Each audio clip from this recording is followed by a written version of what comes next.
Hey, what's up, people? How y'all doing today? Hey, welcome back to the Darrell L. David 2719 show.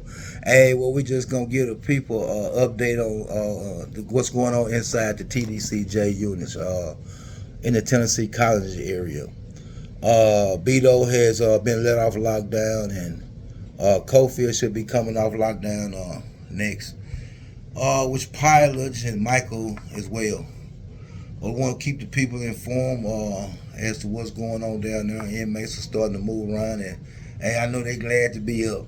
But they wasn't even down a month, so that's not bad. And that's coming from a man that spent over 18 years in that jungle. I remember when I first went in the jungle, and they used to lock us down. They used to slide sheets up under the door. And the sheets was like a calendar. It was a 4-week calendar. And you had week 1, week 2, week 3, and week 4. And week 1, day 1 was the beginning. Nothing but Johnnies. And we was on lockdown for a minimum of 2 months when we went on lockdown. If it was for disciplinary reasons, like shakedowns, unit stabbings, or stuff like that. And at the slightest incident, we could go all the way to week 3, where we start to get hot meals now. Because during week 1 and week 2, we get nothing but Johnnies.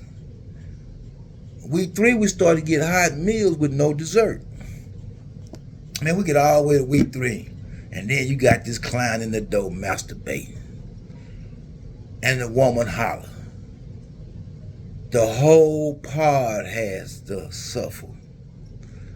We go back to week 1, day 1, where we start back eating Johnnies again. So just imagine doing that for 90 days. The people that's been incarcerated, you know what I'm talking about because you've been there.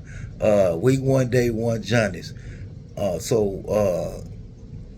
wasn't that bad. This went on for about maybe 4 or 5 years.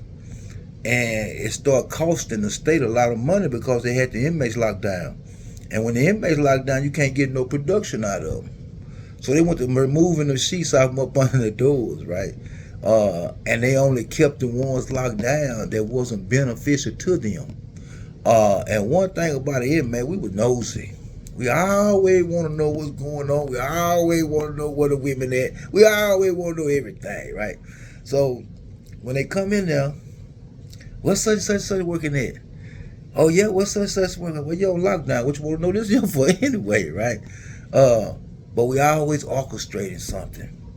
And when they realized that they needed us, when they start to lose productivity, they start pulling many of us out. And many of us wanted to get out. And at the time, I didn't know what was going on, and I was one of the ones that they was always pulled out. And I guess that's why I got the reputation of being a rat. Because they loved them some Major. And the only reason they loved Major because he Major minded his own business. So when they would lock the unit down, they would always come get me. Major, come help us pass these Johnnies out. And you're going to always have some niggas hating on you passing them Johnnies out. So they give me to pass the lunch Johnnies and the dinner Johnnies. They going to give me past no breakfast Johnnies because I ain't getting left that early. Unless they don't feed until 7 or 8 o'clock in the morning. And breakfast sometimes be held down. Sometimes you don't get breakfast Johnnies at 10, 11 o'clock in the morning, man. Right? When it's supposed to come at 2 and 3. Nevertheless, I passed Johnnies out, and you can have some dudes that done went to the store. Lock up full of commissary and get pissed off on a nigga because he can't get another Johnny. Another Johnny with a scoop of peanut butter. Man, you got 40 soups in there, 10 meat packs, 6 bags of cookies. Man, you got everything you need in there. Man, let's get somebody to get these Johnnies that ain't got nothing. You know, them the kind of selfish people in there. But, yeah, they let a nigga run around that penitentiary, man, like he owned it, helping them. But after we got through passing the Johnnies out, I went in the mop room and laid down, made my Johnny, Yeah, you take my old mayonnaise out there and that old hog closet. Hey, some of y'all former SSIs out there, y'all know what I'm talking about, don't you?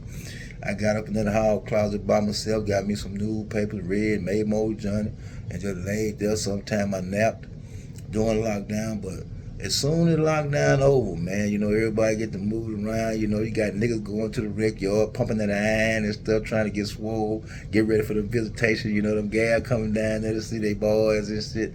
So, all that was good, everything moving. The clicks, they done clicked up on the rec yard now, down there. Trying to find out some mess to get off into, because they ain't trying to do nothing productive, not even come home, right? And I don't really many of them coming home today because they pushing them up out of there because they don't have the correctional officers to man that place. Up under the Ruiz lawsuit, which was years ago, Ruiz versus Estelle, William Wayne Justice ruled that you have an officer to prison ratio, and I believe it's one officer per 48 inmates. 1.48. Sometimes you got one officer manning the whole part with 144 inmates on it. Ain't nothing that officer can do. So, therefore, inmates don't know that they have all the power to come up out of prison. All they got to do is press the law, the officer-inmate ratio. You can't keep a man locked down all day long. They ain't done nothing inside that system, right? Because you can. You have to be up and operating. And a lot of these units on lockdown because they don't have the proper staff. A lot of these killings that's going on this unit is going on because they don't have the proper staff. A lot of these assaults, from my understanding, that down on Cofield, they are such sort of staff that an inmate speared an officer. And when I say speared an officer, it means that when they made a paper, and they made this paper so hard that when they throw it, they can blow it out of a straw and it'll stab the officer. Or they can chunk it. Some of them so good they can chunk that spear about 25 or 30 feet. Bam! Hit you right where it want to. And it draws blood.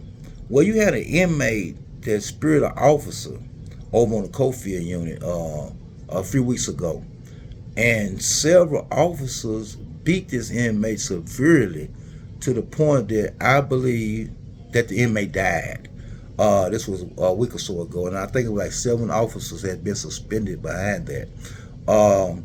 So we have a whole lot of different things going on in the TDCJ system that we're going to bring to you all's attention.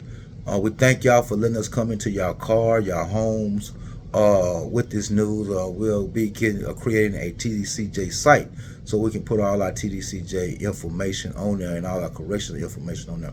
And if y'all have anything that y'all would like to know about, man, please reach out to us and contact us, and we will check into it for you. We'll make that news available for you.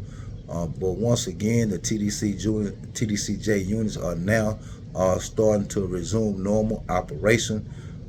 We should be in contact with Brad Collier pretty soon about some things that's going on within that system. We still working on Mr. Willie Banks' case. He does not deserve to be in there that long, nearly 30 years, because of a mandate issue. So we're going to pursue that vigorously. People out there, much love. Thank you. Continue to support our channel. Support what we're doing for the community. Remember that we are giving away free health insurance. So people that's coming out of prison that need insurance, man, call us up, man. Have your loved ones to get in contact with us, and we'll be destined to meet them to get you signed up with this insurance. So people, man, know that you got people out here that want to help the people that's coming out behind the walls of that jungle to perform duties out here. We need soldiers out here. We need to build our community up. Black men that's coming up out of prison, when you're going in there as little boys not knowing. But you don't have to stay like that. Man, come out here, man, and be brothers, man, be husbands, be great men in our community. We still exist today because we have a purpose. And our purpose is to love each other, to build our community up, to become better people. We use that concrete jungle as an educational stomping ground to better ourselves, to become a better being. And many men have done that and came out. I have men that's I done time with in the DFW area, very successful. A couple of them start their own barbecue business. Um, Sherman Harris. I even seen Shank barbecuing ribs. They look pretty good. Shout out to those brothers up there, man. Willie Slack. A whole lot of them. Reginald Hawkins. He was down in that jungle. Yeah, he come out. So we got a lot of men that's out here doing some things, and we want to work with them and try to get our community back. Much love to all of them. Shout out to all the family members of the men that's incarcerated and the women that's incarcerated. We love you. We're gonna continue to give you some great content, and remember to like, share, and subscribe to our channel. Subscribe to our things, and man, y'all be blessed. And thank y'all again for welcoming us into y'all space.